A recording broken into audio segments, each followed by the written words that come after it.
It looks like we're coming into some pretty solid snow over the next day or two, and I thought it'd be fun to share some documentation on different projects in our chicken yard and how they look before snow and after.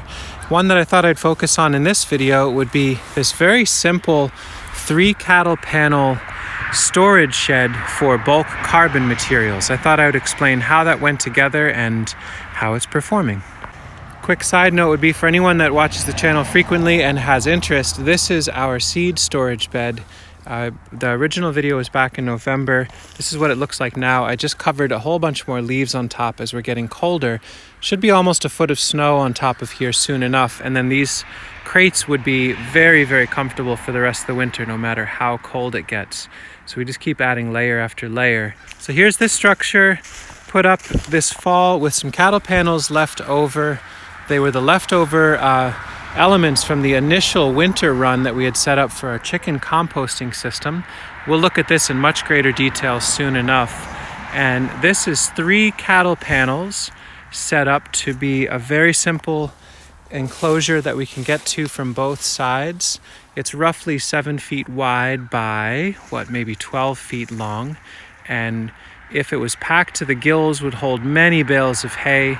Right now it's holding 10 or 15 bales of hay, probably 20 or so leaf bags, and plenty of room to store more in there.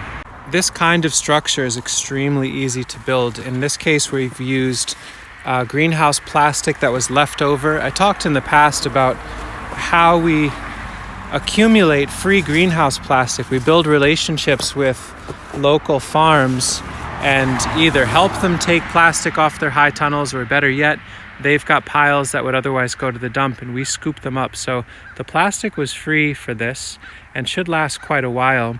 And the structure itself, I took some video shots as I went through, and it was very straightforward. I basically figured out the basic arch layout here. I took one panel on the far end and stood it up and got a rough idea of where I wanted it to be, and then pounded in some sharpened locust staves. I've talked in the past about how we sharpen hardwood staves so we can make our own stakes on site. I really like the idea of pounding staves into the earth. It really locks things together and makes for a really positive connection. And then as each of the panels were stood up, I used 14 gauge wire to twist tie between them to basically lock the panels together. Some I got nice and tight, others were a little loose, but overall, just with a pair of pliers and some metal wire, I was able to unify these panels so that they are a nice structural skin connected to one another. And that same basic treatment works for getting the staves to be locked into the uprights. So I used the same 14 gauge wire, twisted with a good pair of pliers. That has worked for years and years for us, and it's extremely straightforward. If you have pliers and you can get access to some wire, it's pretty inexpensive to get, 1/4 mile and 1/2 mile spools of this stuff, and that goes, you can do decades worth of projects with that sort of basic system. You can see there's a little bit of play here or there, but there's no way that this is going to be able to lift beyond this wire, and that works really nicely. Once the arches were in position and locked into each other and locked into the staves, I could then screw runner boards along that basically were screwed into each of the uprights along the whole length of this. So there's a board that runs underneath all of this that's screwed into each of the locust stave uprights.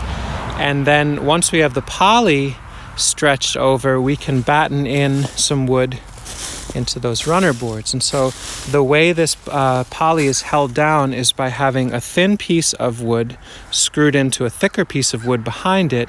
So the entirety of this plastic is pinned between 2 really strong pieces of wood. It should not be able to lift off at all. I'm not worried about this plastic ripping away in a windstorm.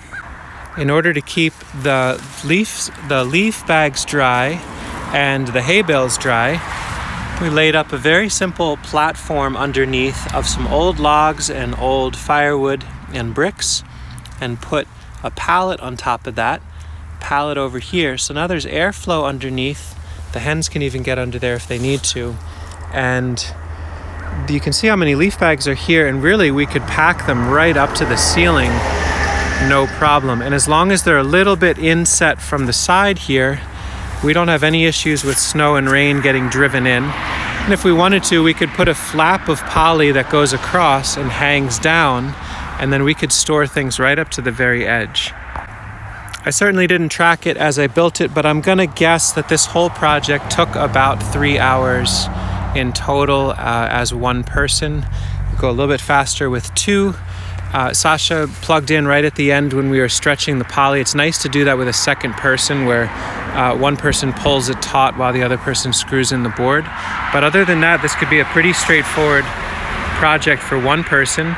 Wherever you live, there might be a farm that has old cattle panels laying around. This would be a great application for ones that have a little bit of a ding or are older and rusty. Wherever you are, there might be some greenhouses or farms nearby that have old plastic, and you might be able to find some old lumber nearby, some rot-resistant lumber. In this case, we're using offcuts of black locust, but you could use all sorts of different wood. If you are able to scrap together those aspects, this entire structure could be done for under $5. Even if you bought the cattle panels, they are expensive, but they are such sturdy metal and they'll last forever. And maybe it could be a structure that holds your riding mower or holds some firewood. This would hold probably 2 cords of firewood very easily. And then someday you can take it all apart and repurpose it for something else.